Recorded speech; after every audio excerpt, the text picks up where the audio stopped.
আর একটা সংস্কারের বিষয়টা হলো ধরেন এটা সময় পরিস্থিতি টেকনোলজিক্যাল অ্যাডভান্সমেন্ট এগুলোর সাথে পরিবর্তিত হবে। ধরেন আজকে আপনি ট্রাফিক ব্যবস্থাপনা নিয়ে সমস্ত বিশেষজ্ঞ নিয়ে আমরা ধরেন একটা সংস্কার বই বানাইলাম, 5 বছর পরে এমন একটা টেকনোলজি আবিষ্কার হলো এই পুরা কমিটি ইনভ্যালিড, দরকার নেই আর। তা আপনি কি করবেন? আটকায় থাকবেন এটাতে?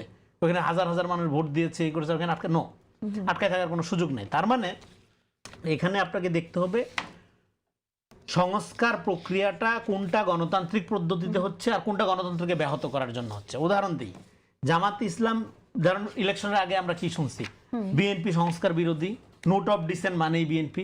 কিন্তু এই জুলাই সনদে জামাতেরও যে 4-5টা নোট অফ ডিসেন্ট ছিল, 3-4টা, সেটা নিয়ে কিন্তু কোনো আলাপ হয়নি। যখন আমরা বললাম তখন আমাদের কিভাবে আক্রমণ করা হলো এগুলো আপনারা জানেন। সেই নোট অফ ডিসেন্টের 2টা কি, একটা হলো স্থানীয় সরকারকে অর্থনৈতিকভাবে শক্তিশালী করা, যেটা গণতন্ত্রের বুনিয়াদী ব্যাপার, খুব জরুরি, সেখানে তার নোট অফ ডিসেন্ট। তাহলে আরেকটা হলো কি, আরেকটা হলো সুপ্রিম জুডিশিয়াল কাউন্সিল গঠন, যেটা বিচার বিভাগ স্বাধীনতা এবং আপনার ন্যায় বিচার প্রতিষ্ঠার জন্য দীর্ঘদিনের দাবি, সেখানে তার নোট অফ ডিসেন্ট। 2টাই যথেষ্ট। তার মানে কি, তার দাবিগুলো গণতান্ত্রিক না, কারণ তার রাজনীতিটাই গণতান্ত্রিক না। সে একটা ক্যাডার ভিত্তিক ইডিওসেন্ট্রিক বিজেপি মডেলের আরএসএস মডেলের সংগঠন। তার জুলাই সনদে আসে যায় কি, আরেকটা হলো সে তো ইসলামী শরিয়া ভিত্তিক রাজনীতি করবে। জুলাই সনদ হইলেই কি না হইলেই কি, এর সাথে আসলে রাজনীতির সম্পর্ক কি? তাহলে এগুলো খুবই কন্ট্রাডিক্টরি, জনগণের কাছে পরিষ্কার।